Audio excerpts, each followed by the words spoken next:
fellow, the Eraserhead.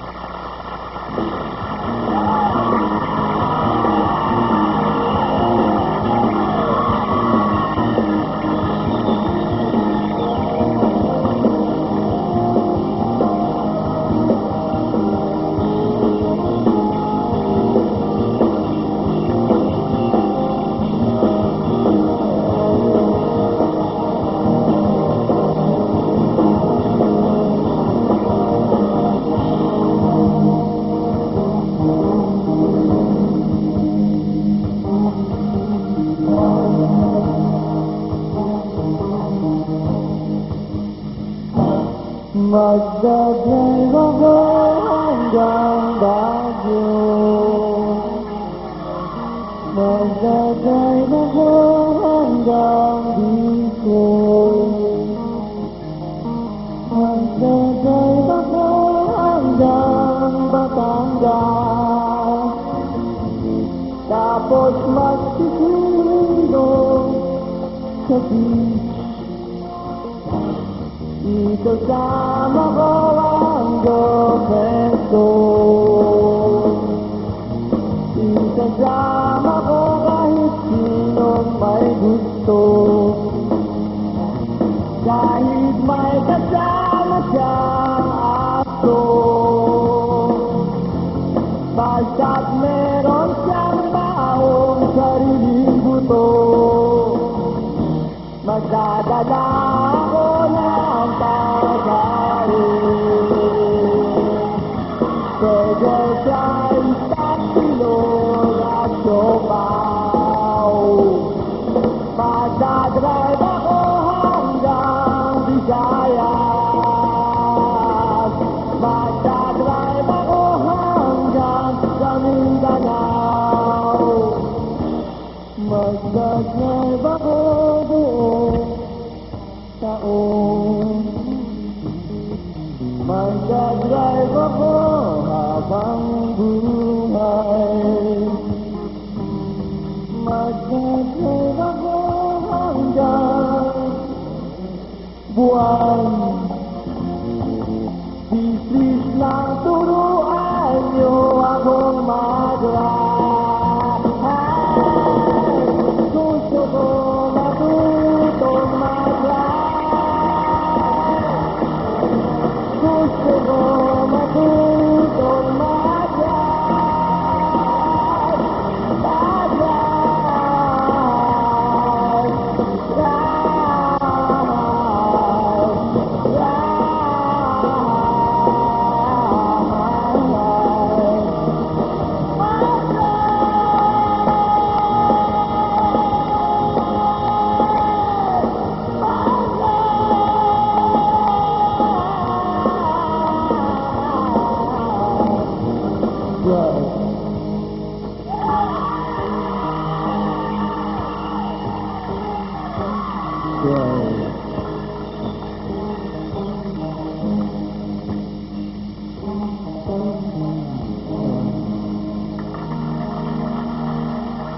Alright, the Eraserhead. Dali, come here. Dito kayo. Dito. Muntik pa ako mapagod na.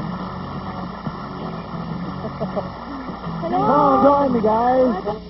Please? Bakasyon mo ako. Ito pa rin nakakatupan. Go! Talaga kong meral ko pa. Ano? So, you guys come over. We're gonna wait for everybody to be here. Anong ibig sabihin ng cutter? Pillow? Yung ba yung ibig sabihin nun yung gumugupit ng pillow? Yung ba yung ibig sabihin ng title ng Actually, third album nyo? wala siyang ibig sabihin. Wala?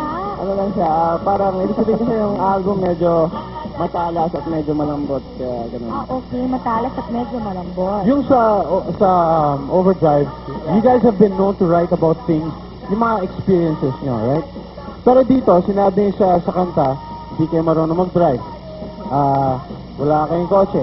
Pero ngayon, may sarili kayong kotse. Tapos puno pa ng mga chicks yung mga kotse kasi maraming mga groupies dyan. Ano ba talaga totoo? Ano sabihin mo?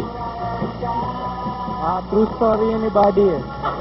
Ang totoo nyo, ginawa namin yung song, mahirap pa kami noon, wala pa kami album at hindi pa kami kumikita, kaya yun ang panaginip namin noon. Kaso, nagkataon. Meron nga. So ngayon, puro miso sariling kotse, tapos puno pa daw ng chicks ngayon. Mayaman na. Sinasabi sa akin, kasi pareho tayong company sa BMG eh. Sabi nila, every time you guys go somewhere, except mga BMG yung kagrupo natin, sabi na, puno-puno daw ng mga chicks yung mga kotse. Nako. Net naman sila. Hindi Meron ko pa ako, meron pa ako isang question sa inyo. Meron kasi ako nabalitaan, napapalik daw kayo sa pag-aaral. Eh, di ba dapat mag-concentrate kayo sa career nyo? Dahil nasa peak kayo ngayon ng career nyo. Hindi ba kayo natatakot na baka maunahan kayo ng ibang banda sakaling mag-lie-low kayo sa singing career nyo? Actually, binabalak pa lang namin bumalik sa school. Para naman, hindi naman sa akin yung pinagpaguro namin, di ba? Baka next year pa eh.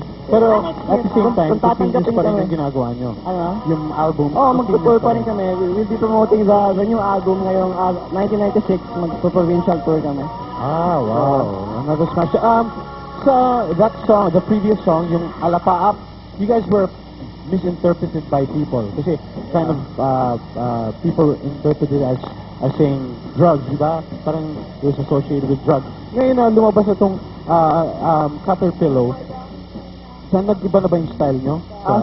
Sa tingin ko naman wala na silang masasabi tungkol sa drugs kasi tungkol sa sex na to eh. Well, joke lang. Wala malinis tong album na to. Bili kayo, pambata, walang cut. Ano na siya? Mas tame kaysa sa first? Yeah, I think so. Okay, so i-plug niya ulit yung album niya. Thank you very much, Asap. Sana bumili kayo ng Caterpillar at lalabas ni December 8. Thanks, guys! Thank you. Bye.